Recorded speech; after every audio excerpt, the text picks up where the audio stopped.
Welcome to another episode of Don Allphin on Fishing. Today I'm at Flaming Gorge Reservoir. It's the 19th of December. Really a cold day, but I haven't been on the water for a little while. I took a trip to Florida and spent some time down there doing some bay fishing with a great captain, and had a ball with my wife as on our anniversary trip. So I hadn't been in the water for several weeks, and I just decided I needed to get out here, and it was so windy. Last Saturday at about noon, I got out on the water, about 29, 30 degrees out, which is not bad, but the wind was just terrible. And so this episode is, I'm just going to show you how I caught my limit of kokanee, the first kokanee I've caught since the season started on December 1st. And sit back and relax and enjoy this episode. Hopefully you'll want to get out here and take advantage of some warm weather. No ice on Flaming Gorge yet, so we should be able to do this for a while. Anyway, I just dropped my Kokanator down, tipped with white corn, and within about 2 or 3 minutes, I caught my first fish. And these fish were so aggressive, they just came to the surface really, really quickly, just like they do in August. I mean, it was amazing. They just came right up, and I had to actually reel as fast as I could to keep them hooked. But there's that Kokanator, and there's the first of my 3 keepers. It's about a 17-inch fish. Now, I found fish a little tiny bit into Wyoming, and then I found fish right there on the Wyoming side of the Utah side of Swim Beach. And so, gosh, there were fish everywhere, and they were from 40 to 60 feet down. They were not shallow like a lot of the guys were saying. But so all I'm doing is dropping that down to the if you get a chance to look close at the finder, you'll see the fish are down there anywhere from 2 or 3 feet above the bottom up to about 20 feet above the bottom.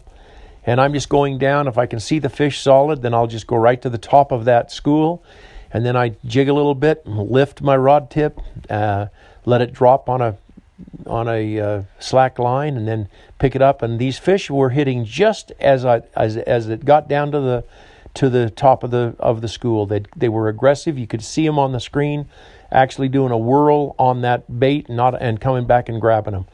So very aggressive fish. Kind of an exciting time to kind of late in the year for me to be catching kokanee, but what an exciting time it was. I was able to catch my limit within 30 minutes of finding them. It took me about an hour to find the fish. But once I found the fish, they were there and they were ready to bite. So just eyes totally on the fish finder. I've got my spot lock on my Minn Kota motor, so I'm holding into that wind, even though that wind's a huge wind. Look at those waves. I had waves come over the front of the boat at a time. That was a missed strike. And I just wanted to show you how I'm doing this. I'm just using white shoe peg corn, and I put one on every single one of the trebles. In fact, I put 2 on one because it looked like it was not a good kernel. So I got an extra one, put it on, and that's actually what I'm using, my friends. Nothing more. So I would just drop down and just get down there in the school or right on the top of the school and just jig up and down. Now, I don't make fast jerks because you pull the corn off. So all I'm doing here is just lifting up, dropping it down, lifting up, dropping it down. Some of you that have asked me about my Tasmanian Devil that I use. Why did I go to Kokanators and the heavy ones? It's simply to get the bait down faster. And this is my second one coming in, and notice it's just turning me every which way but loose, right up to the surface. That one I almost flipped out of the boat. But it takes too long, especially in the wind, for me to use my Tasmanian Devil. So when I've got wind, I'm going to go with a heavier bait, and I'm going to try to get it down as fast as I can. That's the very, very best way for me to do it. So once again, this particular fish was very aggressive. I didn't even reach down and grab my pliers because I thought I could get it off, but it clamped its jaw shut. So it took me just a little while to get this one off. But I'm telling you what, that was fast. And what you're going to see here is this is the very, very next time down. So all I did is rebait my lure and turned around and dropped it down. Same school. And there it is, another fish. That is my limit fish right there. And this happened so quickly. It was just amazing.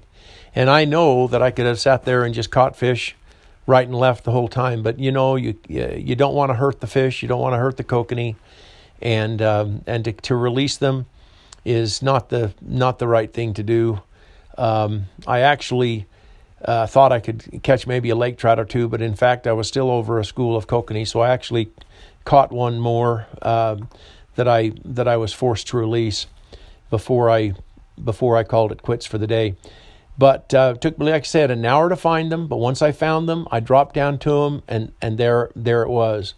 So I just want to reiterate, this is not a tough bite. If you can avoid the weather, if you can come out there where there's not supposed to be a lot of wind and specifically not a lot of snow, you should be able to catch these fish just exactly like I'm doing it for the next couple of weeks. And what a great opportunity to be doing this instead of ice fishing at the end of November or end of December into January. So I think I show you another hook set here. This is one of those fish that I had to release, and I actually thought I was sitting over the top of a couple of lake trout, and they could have been down there, but they were also kokanee, and those were the ones that were biting.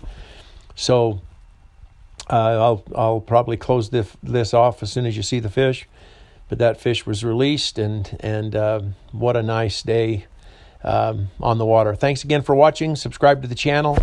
Hopefully we'll be doing some ice fishing sooner or later, but I'm hopefully maybe be able to do another video or two on some of the kokanee.